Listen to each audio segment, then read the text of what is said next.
Chapter 32. And Jacob went on his way, and the angels of God met him. And when Jacob saw them, he said, "This is God's host." And he called the name of that place Mahanaim. And Jacob sent messengers before him to Esau his brother, unto the land of Seir, the country of Edom. And he commanded them, saying, Thus shall ye speak unto my lord Esau. Thy servant Jacob saith thus, I have sojourned with Laban, and stayed there until now. And I have oxen and asses, flocks and men servants and women servants. And I have sent to tell my lord, that I may find grace in thy sight. And the messengers returned to Jacob, saying, We came to thy brother Esau, and also he cometh to meet thee, and 400 men with him. Then Jacob was greatly afraid and distressed. And he divided the people that was with him, and the flocks and herds and the camels into 2 bands, and said, If Esau come to the one company and smite it, then the other company which is left shall escape. And Jacob said, O God of my father Abraham, and God of my father Isaac, the Lord which saidst unto me, Return unto thy country and to thy kindred, and I will deal well with thee. I am not worthy of the least of all the mercies, and of all the truth which thou hast showed unto thy servant. For with my staff I passed over this Jordan, and now I am become 2 bands. Deliver me, I pray thee, from the hand of my brother, from the hand of Esau. For I fear him, lest he will come and smite me, and the mother with the children.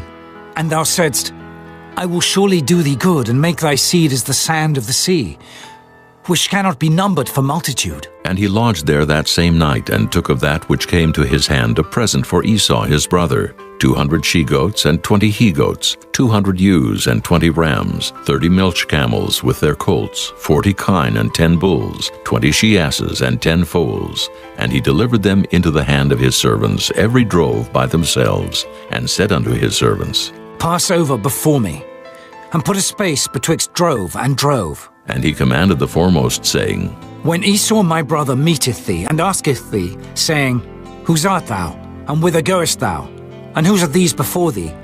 Then thou shalt say, They be thy servant Jacob's. It is a present sent unto my lord Esau, and behold, also he is behind us. And so commanded he the second, and the third, and all that followed the drove, saying, On this manner shall ye speak unto Esau when ye find him. And say ye moreover, Behold, thy servant Jacob is behind us. For he said, I will appease him with the present that goeth before me, and afterward I will see his face. Peradventure he will accept of me. So went the present over before him, and himself lodged that night in the company. And he rose up that night, and took his 2 wives and his 2 women servants, and his 11 sons, and passed over the ford Jabbok. And he took them, and set them over the brook, and sent over that he had. And Jacob was left alone. And there wrestled a man with him until the breaking of the day.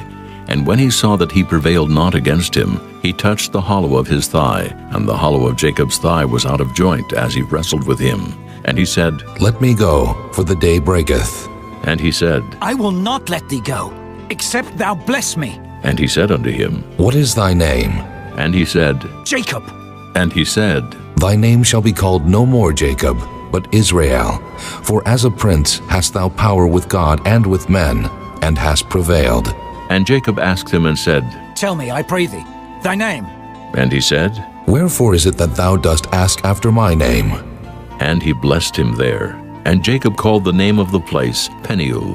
For I have seen God face to face, and my life is preserved. And as he passed over Penuel, the sun rose upon him, and he halted upon his thigh. Therefore the children of Israel eat not of the sinew which shrank, which is upon the hollow of the thigh unto this day, because he touched the hollow of Jacob's thigh in the sinew that shrank.